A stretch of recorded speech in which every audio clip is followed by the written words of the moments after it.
Right, so the first factor that I'd like to talk about this morning, a factor that determines whether people buy one item and not another, is brand familiarity, okay?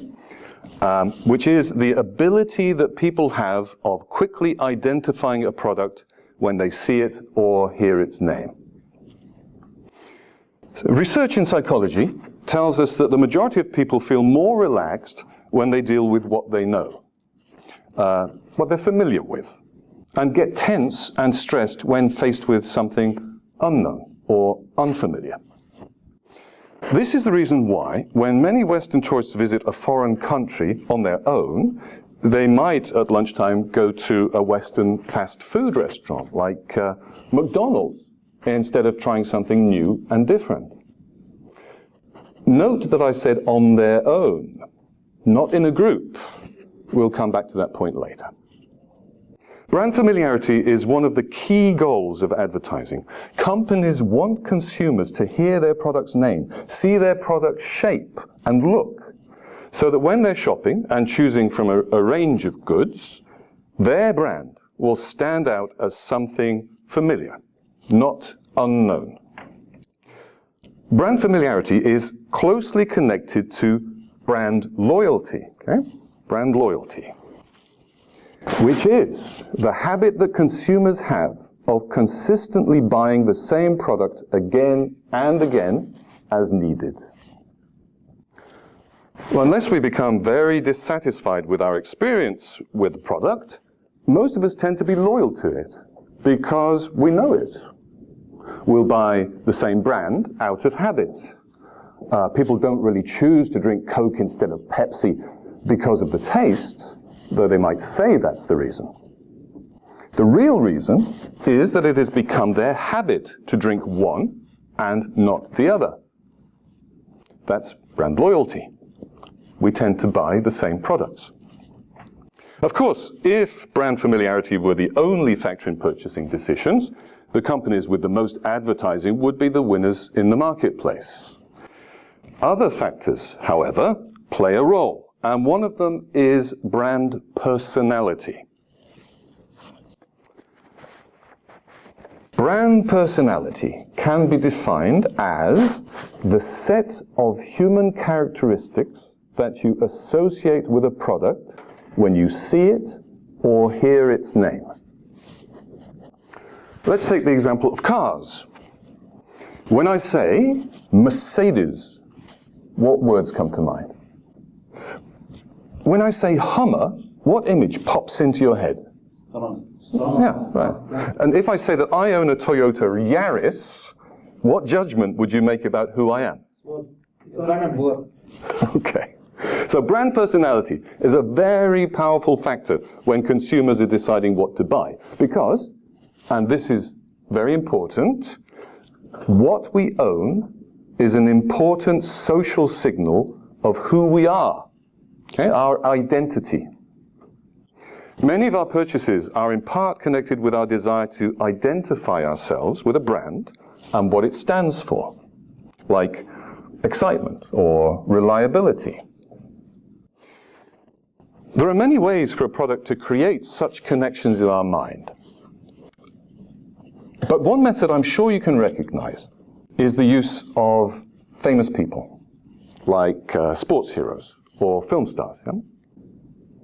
The company that pays these famous people to sell its product hopes that the positive emotions that these stars already possess with many people will connect to people's feelings for the product. In any case, because our purchases of cars, of smartphones, tells people who we are, companies want to match their brand's personality with the image you want to have. A little earlier, when talking about brand familiarity, I mentioned that foreign tourists, when on their own, usually choose familiar restaurants. On the other hand, when they travel in groups, tour groups, they're much more willing to try local restaurants or cafes. Why? Well, here we see the power of group dynamics. Okay? Group dynamics, which is the influence that a group of people have on our purchasing decisions. Now, you might wonder how new products or brands can be successful when we humans usually choose what we know, the familiar. Huh? The answer is that a few of us are risk takers who like to try new things. If a product offers a positive new experience and enough risk takers try it and then spread the word about their positive experience, a fashion or trend will grow, and a new product can become popular. Of course, the challenge for companies with such products is to make sure that the fashion doesn't end after a few months, but instead turns into long-term brand loyalty. In any case, remember, the majority of consumers will not try something new unless people they like or identify with seem to be having a positive experience with it. Take, for example, a drink like Red Bull. Not too long ago, such energy drinks didn't exist. But it only took a few young people communicating to other young people about their experience with the drink for Red Bull to become quickly popular. The final answer to the question of why people buy one thing and not another, the final answer to the question of why people buy one thing and not another relates to visibility, which is the degree to which your product stands out physically in a crowded marketplace. Perhaps you're thinking about advertising here, and in part you're right, but that kind of marketing is one side of visibility.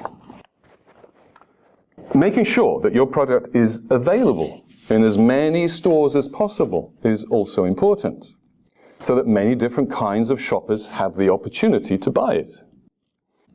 Another side is product placement, how your products are displayed within stores so that more shoppers can actually see them, perhaps even hold them, without a special effort. By the way, product placement is something that happens a lot in films. Companies pay a lot of money to have their car or watch or sunglasses used by a film star in a particular film. A famous example is James Bond pointing out his Omega watch in the middle of the 2006 movie Casino Royale. Well, that's about all for now. I actually didn't mention one more important factor when choosing to buy a product. Let's see if you can guess it by the next class. In any case, I hope you've taken some good notes, and make sure that you review them from time to time before next class, as we'll be returning to these basic ideas again and again as we further study consumer psychology in depth. Now, to move on to assessment and assignments.